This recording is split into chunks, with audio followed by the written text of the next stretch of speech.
آخر جس بات کا سب کو انتظار تھا وہ سب کچھ ہونے والا ہے۔ گوہر اپنی چالاکیوں میں تو بہت آگے بڑھ چکی تھی اور حسن کے دماغ کو تو اس نے بہت زیادہ پلیوٹ کر دیا تھا کہ فروا شاہ زیب کے ساتھ ناجائز تعلقات رکھے ہوئے تھی۔ اب رپورٹس آنے کے بعد تو حسن کو اس بات کا بہت زیادہ شدت سے احساس ہونا شروع ہو جائے گا کہ اس نے اپنی بہن کے اوپر اعتبار کر کے فروا کو بہت تکلیف پہنچائی ہے، یہاں تک کہ اس کے والد کا بھی انتقال ہو چکا ہے۔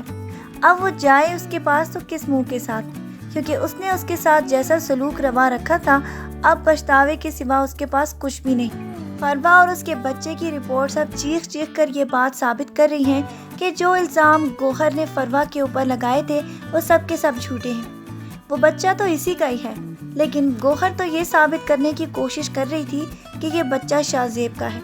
اتنے گھٹیا اور گندے الزامات لگانے کے بعد وہ اب یہ سوچ رہا ہے کہ وہ فروا کے پاس کس منہ سے جائے۔ فروا بیچاری تو بہت تکالیف میں پہلے ہی زندگی گزار رہی ہے اور اب حسن کا یہ پچھتاوا اس کو اور بھی زیادہ تکلیف میں مبتلا کرنے والا ہے کہ وہ رپورٹس دیکھنے کے بعد اس پر یقین کر رہا ہے۔ دوسری طرف ثاقب افشاں کو دل دے بیٹھا ہے،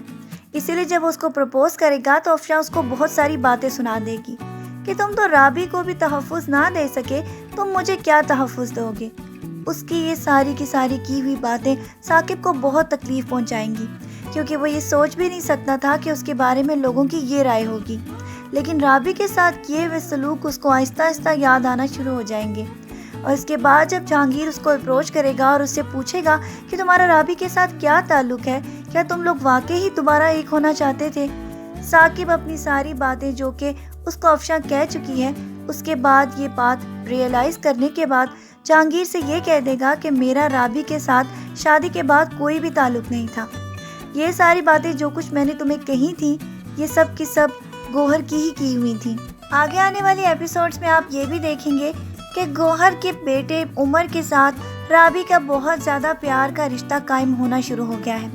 عمر ایک اچھا بچہ بننے کے لیے اب رابی سے ہی اپنی زندگی میں تربیت حاصل کر رہا ہے، جس کی وجہ سے گوہر کو بہت غصہ آ جائے گا اور وہ رابی کی بات بات پر انسلٹ کرے گی، جس کو دیکھ کر عمر کو بھی بہت غصہ آئے گا، کیونکہ وہ اب اچھائی اور برائی کے درمیان فرق کرنا سیکھ گیا ہے اور وہ یہ جان گیا ہے کہ جو کچھ اس کی ماں اب تک کرتی آئی تھی وہ سب کے ساتھ ظلم تھا۔ اسی لیے وہ چیخ چیخ کر اونچی آواز میں سب کے سامنے یہ بول دے گا کہ دادو کو بھی آپ نے ہی مارا ہے۔ جب وہ آپ سے پانی کا گلاس مانگ رہی تھی تو آپ نے ان کو پانی نہ دیا، جس کی وجہ سے ان کا انتقال ہو گیا۔ یہ ساری باتیں اپنی ماں کے سامنے کرنے کا حوصلہ تو اس کو رابی نہیں دیا تھا، کیونکہ رابی یہ جانتی ہے کہ عمر ایک اچھا لڑکا ہے، اگر اس کی اچھی تربیت کی جائے تو وہ ایک اچھا لڑکا بن سکتا ہے۔ لیکن یہ ساری باتیں جب جہانگیر سن لے گا تو اس کے بعد وہ گوہر کو بہت زیادہ زور کا تھپڑ مارے گا اور پھر اسے یہ کہے گا کہ میری ماں تم سے پانی مانگتی رہی اور تم کھڑی دیکھتی رہی۔ اس کے بعد تو وہ گوہر جو کہ رابی کو کمرے میں بند کروانا چاہتی تھی اب اسی کو جہانگیر کمرے میں بند کر دے گا اور فیصلہ تو آخرکار اس کو اس کے بارے میں کرنا ہی ہوگا۔ گوہر بھی چیخ چیخ کر رابی سے یہ کہے گی کہ مجھے کمرے سے باہر نکالو، مجھے تو مات دینا بہت زیادہ مشکل تھا، لیکن جتنی چالاکی کے ساتھ تم نے میرے ساتھ وار کھیلا ہے میں تمہاری اس بات کو مان گئی ہوں کہ تم مجھ سے بھی زیادہ چالاک ہو۔ رابی تو پھر بھی یہ کوشش کرے گی کہ کسی طرح وہ گوہر کو اس طرح سے جہانگیر کے ہاتھوں ذلیل نہ ہونے دے،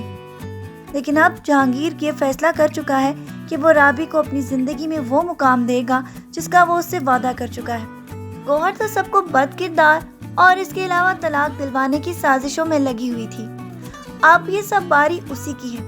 کیونکہ جہانگیر جو اس سے بہت محبت کرنے لگ پڑا تھا اب وہ اس کو نہ صرف گھر سے نکالے گا بلکہ رابی کو اپنے گھر مستقل اپنی بیوی بنا کے رکھنے والا ہے۔ رابی کے صبر کا آخرکار امتحان پورا ہو چکا ہے اور اب باری گوہر کی ہے، اسی لیے رائٹر سے یہی امید کی جا سکتی ہے کہ وہ گوہر کا ایسا عبرت ناک انجام دکھائے تاکہ ایسے سازشی لوگوں کو بھی کچھ سبق مل سکے۔ آپ کی اس کے بارے میں کیا رائے ہے؟ اپنی رائے سے ہمیں ضرور آگاہ کیجیے گا۔ اب مزید ڈرامہ پروموز کے لیے ہمارا چینل دیکھتے رہیں، اپنا ڈھیر سارا خیال رکھیے گا، بہت ساری دعاؤں کے ساتھ۔ اللہ حافظ۔